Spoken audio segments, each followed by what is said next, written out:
So GTA 6 doesn't have a disc and locks shops and missions behind its Ultimate Edition. Why is that? Let's take a look.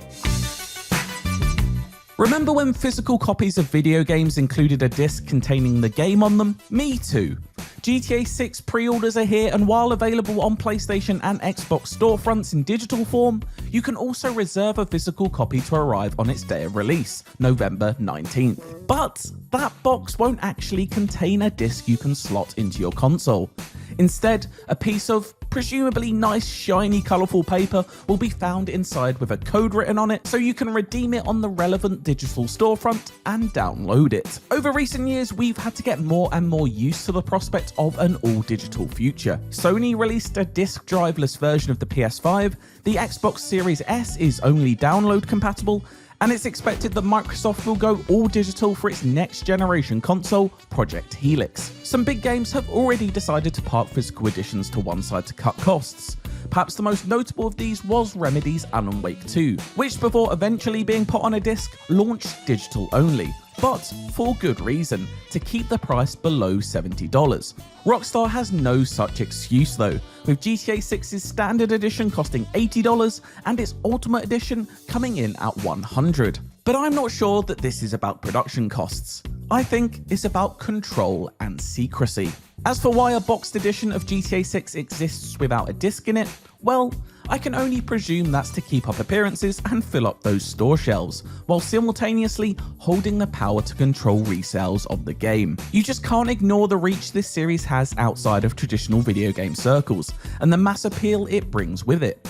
If someone walks into any shop that sells games from November onward, they'll see that iconic multi-panel style of box art and pick it up, with or without the knowledge of the lack of disc sitting inside it. Is that fair?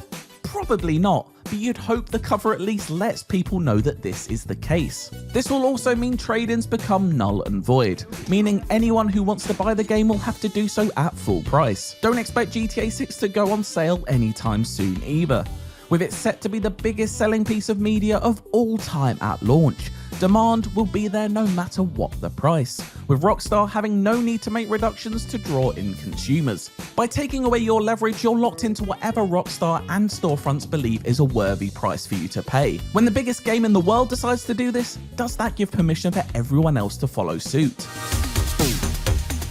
In regards to other reasons why discs won't exist, GTA 6 has been in development for many years now, so you can understand why the developer wouldn't want story spoilers leaking if a retailer were to break street date and copies were to find themselves in the wild prior to most getting their hands on it. Knowing how Jason and Lucia's Vice City story ends would certainly dampen the excitement for some and take something away from the hype cycle that Rockstar curates so carefully around each of its releases. I doubt a leak would make anywhere approaching a significant dent in pre-order or sales figures, but all it takes is the wrong info to make it out and get misconstrued ahead of time for all of the conversation around the game to turn a bit sour. Just ask Naughty Dog about The Last of Us Part 2. One thing I do hope pops up in the next few months is some sort of collector's edition though. I'm particularly fond of the Red Dead Redemption 2 collector's box, which is home to all sorts of goodies. Why am I talking like this, like I'm on QVC? And there's no reason the news that its physical edition doesn't come with a disc should get in the way of this, as that Red Dead Redemption 2 box didn't actually contain the game either, but was designed purely as an addition to it. Would I love a duffel bag full of Vice City fashion and temporary tattoos? Probably not, but it's also not my job to design the collector's editions. I'd just like one for GTA 6 to at least sweeten the pill of not getting a disc in a box at launch. Let's see if anything gets announced before November rolls around. Now, let's tackle those Ultimate Edition exclusives. Imagine walking around Vice City and seeing an alluring looking clothes store beckoning you in, only to be stopped at the door because you don't have the correct membership. That could be what faces you in GTA 6 if you don't choose to buy the Ultimate Edition. Pre-order bonuses and cosmetic gifts are no new thing when it comes to video games, but by the wording here, only open for business with the Ultimate Edition, it seems like certain shops, salons and tattoo parlors won't be accessible unless you own the more expensive version. So how might this work, and will some players feel like they're being left out if they don't spend these extra dollars? We're used to pre-order and special edition exclusives by now. Indeed, Rockstar is no stranger, having offered a hardened warhorse and even harder in-game cash for Red Dead Redemption 2 to those who purchased the game before launch. But I can't think of another game that stopped you from stepping foot in a building before that's part of its open world. Quite how GTA 6 will handle this is still up in the air, but there are a couple of obvious ways. Either the doors will be locked and you can't get in, the store could literally be closed for business with no signage or merchandise in the standard edition of the world, or you can walk around these stores' interiors without actually being able to make a purchase. Perhaps a shop assistant will ask you to purchase a membership, which in turn will take you to the PlayStation or Xbox store page for an Ultimate Edition upgrade. However Rockstar has approached this, when it comes to single player, it's all pretty simple.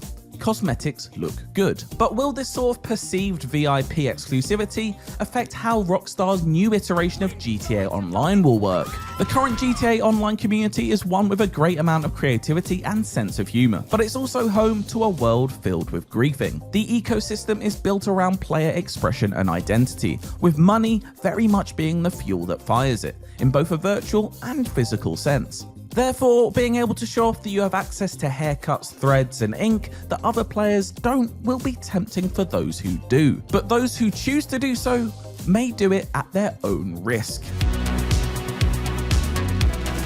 In my mind, I can already see hordes of players sitting outside the Ultimate Edition exclusive Stock 305 store, open only for people deemed worthy of entering, waiting for its VIP customers to walk onto the street and into a hail of gunfire, an exploding slab of C4, or perhaps the front end of a muscle car. It's a dog-eat-dog world out there, and I wouldn't be shocked to see an eat-the-rich mentality permeate through the community. This isn't necessarily a concern of mine, but just more of a prediction.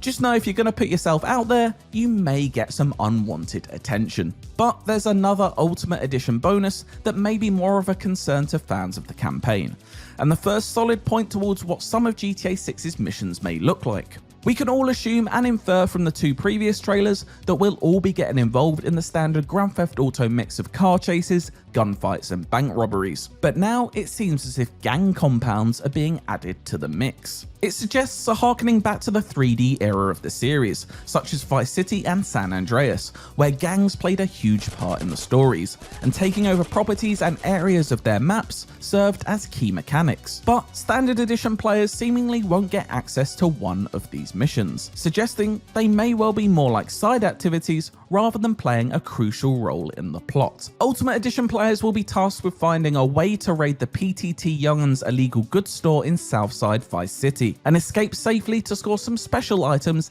and distinct contraband. While I fully expected GTA 6 to launch with exclusive cosmetics in some editions, I will say I am slightly surprised to see some gameplay content locked behind this version.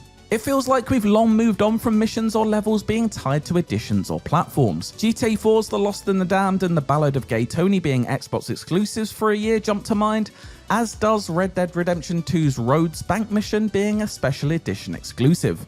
So it's an intriguing move from Rockstar to bring this sort of thing back. Time will tell if this in-game opportunity will be available to all players, but I can't say I'm a huge fan of this sort of thing happening in single-player games. But I'd be lying if I said this had dampened my excitement for GTA 6 by any meaningful amount, and I'm sure these Ultimate Edition bonuses will be enough to tip me into buying that more expensive version. That's the whole point of it after all. If any game series understands how capitalism works, it's GTA. What do you think? Are you planning on getting the GTA 6 Ultimate Edition for $100 or opting for the cheaper $80 Standard Edition? Has this extra content pushed you into buying that more expensive version? Let me know in the comments. And for everything else GTA 6, check out all the new details we picked from the new screenshots and the cover art.